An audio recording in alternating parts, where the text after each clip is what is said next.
राधे राधे भक्तों, हमारे चैनल भक्ति विद गीतिका में आपका स्वागत है।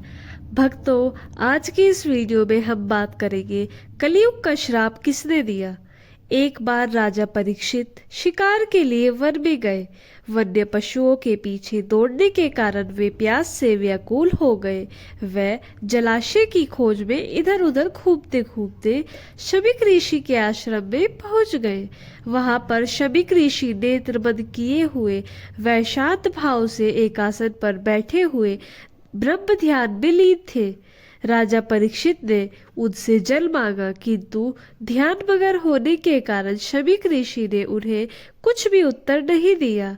सिर पर स्वर्ण मुकुट पर निवास करते हुए कलयुग के प्रभाव से राजा परीक्षित को प्रतीत हुआ कि यह ऋषि ध्यान नष्ट होने का ढोंग कर रहा है, मेरा अपमान कर रहा है। उन्हें ऋषि पर बहुत क्रोध आया।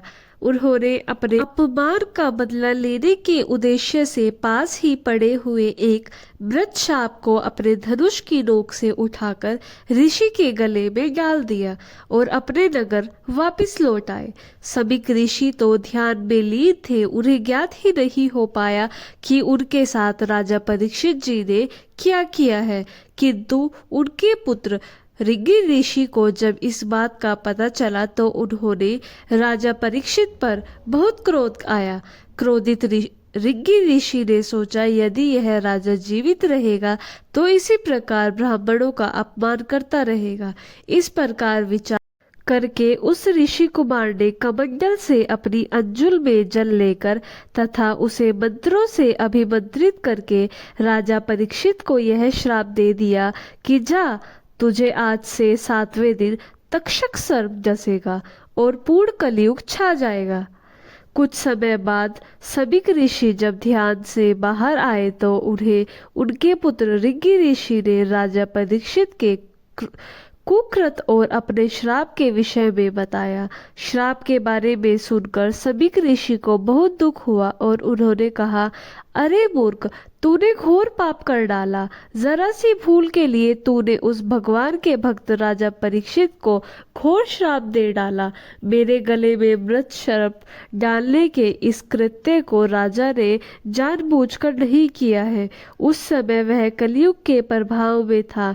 उसके मुकुट में कलयुग का वास है, परंतु उसके राज्य में प्रजा सुखी है और निर्भयता से जब तब अज्ञानी करते रहते हैं। अब राजा के न रहने पर प्रजा ने विद्रोह, वन संकृत आदि फैल जाएगी और अधर्म का साम्राज्य हो जाएगा। यह राजा श्राप देने योग्य नहीं था, पर तूने उसे श्राप देकर घोर अपराध किया है। कहीं ऐसा ना हो कि वह राजा स्वयं तुझे श्राप दे दे, किंतु मैं जानता हूँ कि वे परम ज्ञानी हैं और ऐसा कदापि नहीं करेंगे। आचार्य मधुर कृष्ण ने कहा, ऋषि शमीक को अपने पुत्र के इस अपराध के कारण अत्यंत पश्चाताप होने लगा।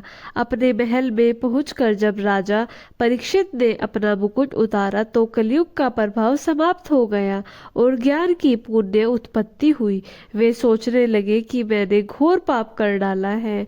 निरपराध ब्राह्मण के कंठ में मैंने मरे हुए सर्प को डालकर मैंने बहुत बड़ा कुकृत किया है। अभी राजा परीक्षित पर इस प्रकार पश्चाताप कर रहे थे कि ऋषि शमीक का भेजा हुआ एक शिष्य ने आकर उन्हें बताया कि ऋषि कुमार को आपको श्राप दिया है कि आज से 7वें दिन तक्षक सर्प आपको डस लेगा। राजा परीक्षित ने शिष्य को प्रसन्नता पूर्वक आसन दिया और बोले, ऋषि कुमार ने श्राप देकर मुझ पर बहुत बड़ा उपकार किया है। श्राप के प्रभाव से नियत 7वें दिन बाद राजा परीक्षित को तक्षक नाग ने डस लिया और उनकी मृत्यु हो गई और उनके साथ ही शुरू हुआ कलयुग का प्रारंभ।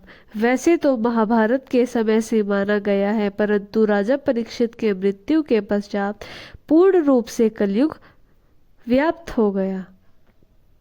भक्तों, ये थी आज की वीडियो।